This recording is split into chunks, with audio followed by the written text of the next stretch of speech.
Good morning, everyone, and welcome to the Sirius Report. Well, Paul, it appears there's a very real threat that the U.S. is ready to ditch the UK and Europe entirely as Trump suddenly sees the continent as an adversary rather than an ally. Yeah, absolutely. And people will regard this as being incredible, impossible. It can't possibly be true.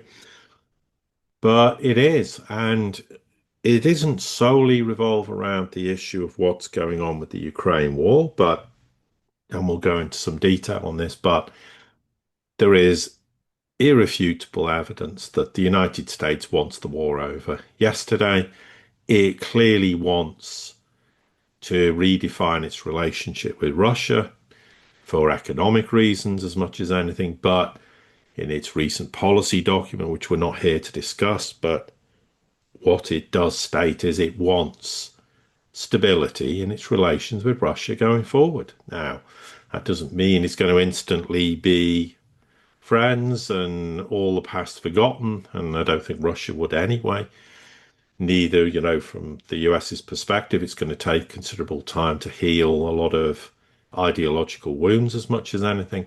But clearly, they want to have stability. They want to have strong relations with Russia. And the problem is, the rest of Europe is a million miles away from wanting that, and other NATO countries. And what this is clearly manifesting itself is the whole issue of the Ukraine war, because we can discuss and argue the fact that that these peace proposals frameworks are far from perfect. I would agree. I mean, we had the discussions in Alaska between Putin and Trump, and there was some broad agreements. Then that plan got altered to accommodate some of the concerns of Ukraine, but that wasn't sufficient. And now we're virtually back to square one. And anything that the Ukrainians had agreed with, all of a sudden they're not agreeing. And this is really becoming rather like what happened in April 2022 when the war could have been over. There was an agreement between the Ukrainians and the Russians, and then Johnson went over on whose behest. It is still debatable. Was it the Americans sent him? Was it the British just going? Was it both of them? We have no idea. But the war continued, and here we are. And every time the Americans think they've taken a step forward in ending the war, the British, the French, and the Germans just really stick their oar in, or in proceedings, puts a spanner in the works, etc., and seems to embolden Zelensky to refuse to eat to basic conditions such as ceding territory to Russia, which everybody knows is going to happen. But if you don't agree to that from the Ukrainian perspective, then there's no negotiation, there's no peace agreement, the war just carries on. And fundamentally, the question we have to ask ourselves is what is the motivation for the Europeans or the French, the Germans, and the British particularly to want this war to continue? And it's not because in reality they think Russia's going to lose or they can turn the tide of the war and Russia will have to give back territory or anything like that. They're doing this purely because they believe if the war ends on the terms that this agreement would currently see implemented, it's the end of them politically. And they don't want to go because what's alternative for them? Nothing. So they're desperate to keep their political careers alive. So they just want the war to carry on in some vain hope that somehow things will magically turn around to the point that they can at least save face and not end their political careers. But in doing all this and in trying to perpetuate a war Ukraine has long since lost, it is massively antagonized and upset the Americans who now no longer trust those European countries. And whilst we're not getting into policy documents, the policy document savages Europe for a whole raft of reasons. But one point's worth making is how The Americans want to work with the Central, Eastern, and Southern European countries to try and develop relations separately with each of them, which clearly means they're not interested in working with the Northern Europeans, which includes, of course, the French, the Germans, by extension, the British. So, therefore, their attitude is we can't trust you, we can't work with you, we don't like anything you're doing in terms of policy decisions, we're not happy with the direction your countries are going, which effectively all this would mean is the end of NATO, the end of the European Union if America's not prepared to deal with them on a collective basis, but only on an individual basis. It's the end of the euro currency. And that's how furious the Americans are. So to say the US now regards Europe literally as an adversary is not an exaggeration. And one of the big failings is regarding their attitude towards Ukraine. Yeah, it's kind of interesting because when President Trump has a tendency to exaggerate in many ways, but he also, when he is serious about criticizing or vilifying, he's usually right in that account. He's always referred to Xi and Putin as friends or strong leaders, et cetera, et cetera. And I think more than anything, in a recent interview, he described Europe not only as a decaying continent, but the leaders as weak. And this is one thing that he, as president of the United States, absolutely abhors is a weak man and or weak men and weak leaders, because you find you really can't get things accomplished in this. And as you pointed out, importantly, for the European leaders like Macron, Merz, Starmer, their whole political uh, future is based upon this push that they've done for a number of years now of Ukraine coming out ahead. We defeat Russia, even though they're only involved from an outside aspect. And then, of course, there's really no, what I think what is also being noticed is that there is no plan for Europe after the war. Everything that has been, all the policies that have been pushed, cutting off energy from Europe, from Russia, uh, this talk about boosting up a military response and readiness for a war against Russia. Everything is based upon the now. There's nothing looking for the future. And in the meantime, their economies have absolutely been collapsed, fallen apart. And where is the United States looking? Well, they can't really work with most of these individuals because from Brussels, the EU is pretty much dictating the policies that all these countries have to run by. And they have been shown that they're, I don't want to say completely anti-American, but they're certainly not on the same page for Western geopolitical framework. So it's really fascinating when you see this sudden shift.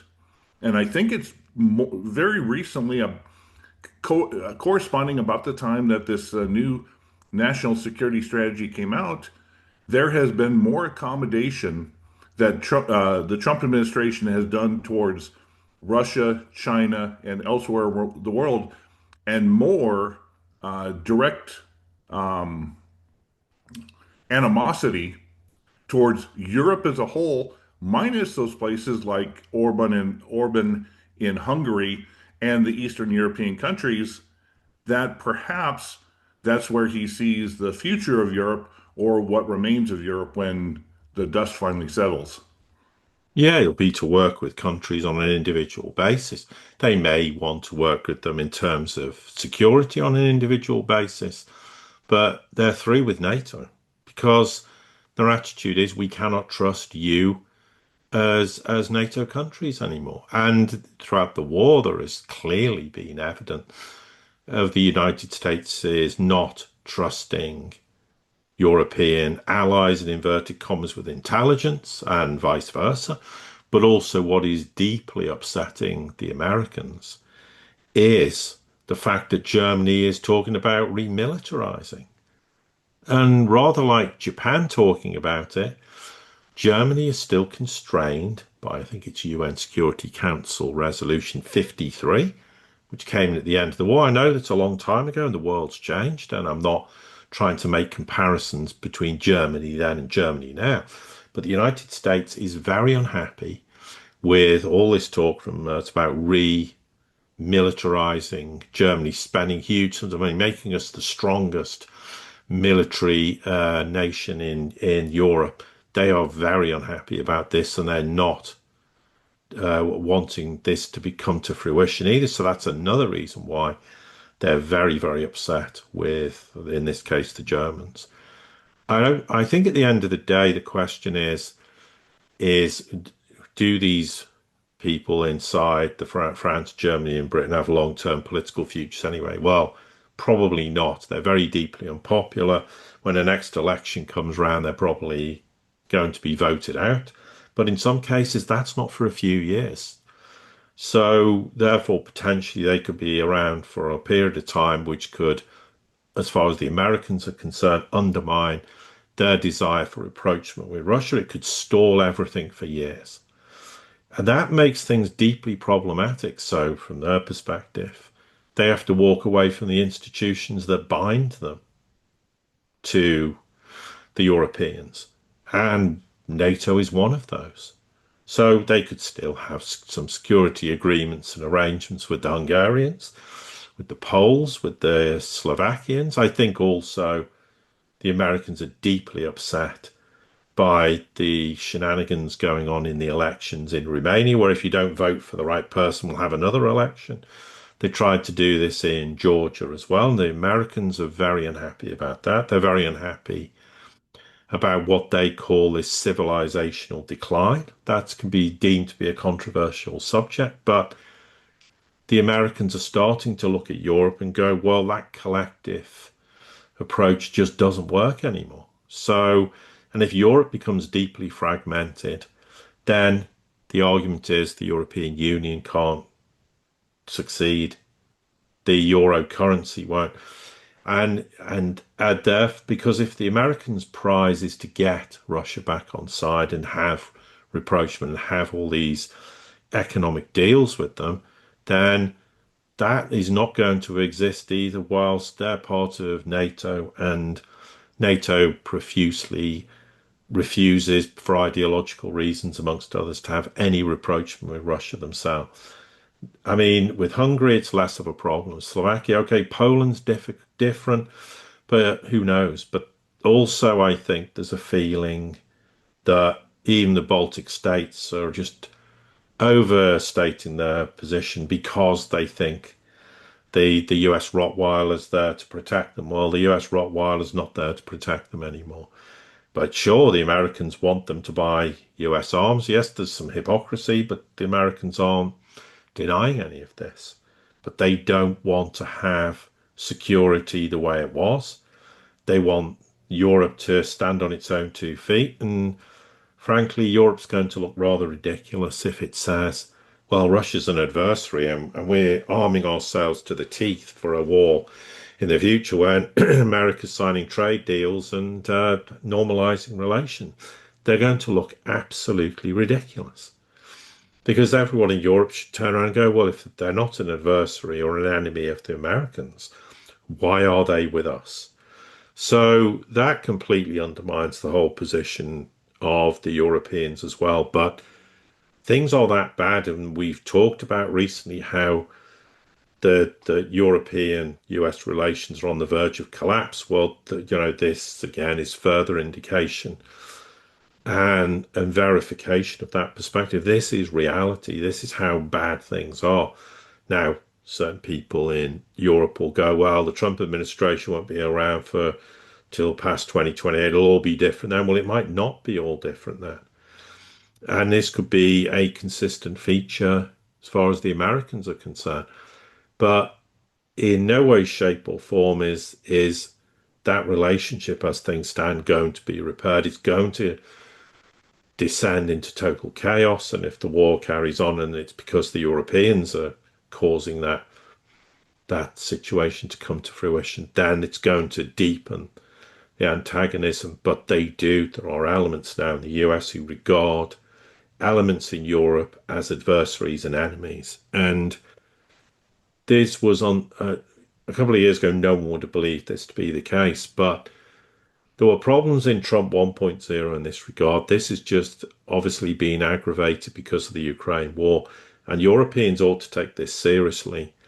Because the other thing, without the United States, and if Europe wants to be idiotic and sell all its US treasuries as it's threatening, the United States could cause mayhem in those countries by pulling financial support, by selling assets, by causing immense damage to the European Union as a financial centre and the euro currency, etc.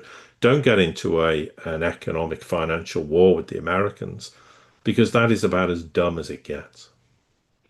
Yeah, you just mentioned one of the two things I want to go ahead and address real quick, but laying out the groundwork, uh, from a historical point of view, Europe has sort of seen themselves during the Cold War era as the redheaded stepchild stuck between the superpowers of the Soviet Union and the United States.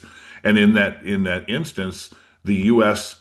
They had to work, uh, you know, intrinsically with the U.S. to protect themselves from the fear, whether valid or not, of the Soviet takeover. Now move forward, and in the early 1990s, you had the creation or the expansion of the EU. You had in 1999 the creation of the euro currency. Now all of a sudden, Europe is living under this umbrella of delusions of grandeur that they're actually relevant in the world. And I think there were two instances of recent note that really pushed the Trump administration over the edge to where, you know what, Europe is a lost cause. The first one was the buildup since probably just before the pandemic, but certainly during the pandemic, of the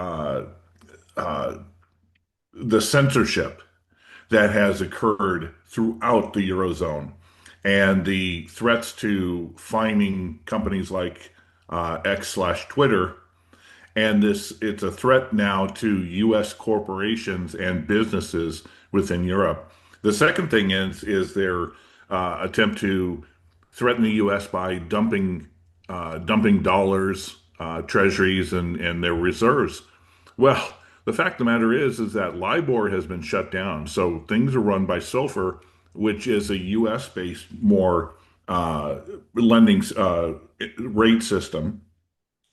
And if Europe decides to de-dollarize completely, the reality is that the euro is gonna completely implode upon itself. There will be nothing that's holding up the euro, and the entire European financial and banking system will go to pot overnight, or at least in a very short amount of time. So when you talk about these weak leaders, they're reactionary and they don't ever take the time to think about the ramifications and consequences of these actions. They're like just emotional outbursts. We're going to do this because you're the bad man, or the United States this. But the reality is that these things have built up over time, and by having this weak leadership in the European continent across the board, they're not prepared for any type of real emergency or systemic change that is occurring globally, especially when you see over in Asia with the rise of the global south. They're not prepared for it. And I think in many ways, the Trump administration doesn't want to be tied or hitched to Europe in any capacity when things start to manifest. Yeah, absolutely. So I think from my perspective, that's probably a good place to stop. Indeed. To everybody here at the Sirius Report community, as always, thank you for your support. Don't forget to like, share, subscribe, comment, send this out to anybody you think it might be important to. And until the next time we get together, have a great day.